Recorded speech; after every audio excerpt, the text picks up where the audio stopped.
భద్రాద్రి కొత్తగూడెం జిల్లా మణుగూరులో జాగృతి చీఫ్ కవిత పర్యటించారు. మణుగూరు OC2ను సందర్శించారు. ఇక కార్మికులతో కవిత భేటీ కూడా అయ్యారు. కార్మికులతో కలిసి కవిత టీ టైం చిట్ చాట్ చేశారు. కార్మికుల యోగక్షేమాలను అడిగి తెలుసుకున్నారు. ప్రసాద్ విజువల్స్ చూద్దాం. ఇవాళ మణుగూరులో PKOC2 మైన్ దగ్గర HMS అధ్యక్షులు గౌరవనీయులు రియాజ్ అహ్మద్ గారు, అదేవిధంగా నేను, తెలంగాణ జాగృతి సభ్యులము, HMS సభ్యులందరం కూడా ఇక్కడ ఉన్నాము. ప్రత్యేకించి మణుగూరు మనుగడను దెబ్బతీసే విధంగా సింగరేణి ఇక్కడ ఉన్నటువంటి OC మైన్ని ప్రైవేట్ పరం చేయాలని చూస్తున్నది. మణుగూరులో దాదాపు 75,000 నుంచి 80,000 మంది ప్రజలు జీవిస్తూ ఉన్నారు. ఈ OC మీద, సింగరేణి మీద ఆధారపడి జీవించేటటువంటి ప్రజానికం చాలా పెద్ద ఎత్తున ఉంటారు. ఒకవేళ మణుగూరులో ఉండేటటువంటి ఈ మైన్ను ప్రైవేట్ పరం చేస్తే అసలు మణుగూరు పట్టణం మనుగడనే లేకుండా పోతుంది.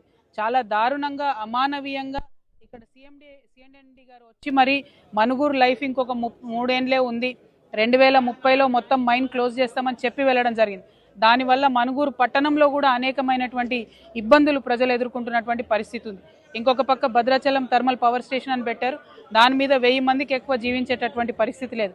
కాబట్టి ఇక్కడ ఉండేటటువంటి PKOC2 మైన్ని ఎట్టి పరిస్థితుల్లో కూడా ప్రైవేట్ పరం చేయకూడదు. ఈ బ్లాక్ సింగరేణికే ఉండాలి, సింగరేణి మైనే నడవాలని చెప్పి మణుగూరు కార్మికుల పక్షాన నేను డిమాండ్ చేస్తా ఉన్నాను. కార్మికుల పక్షాన నిలబడి ఉంటుందని చెప్పి మీకు మాట ఇస్తా ఉన్నాం. Thank you. జై తెలంగాణ, జై సింగరేణి.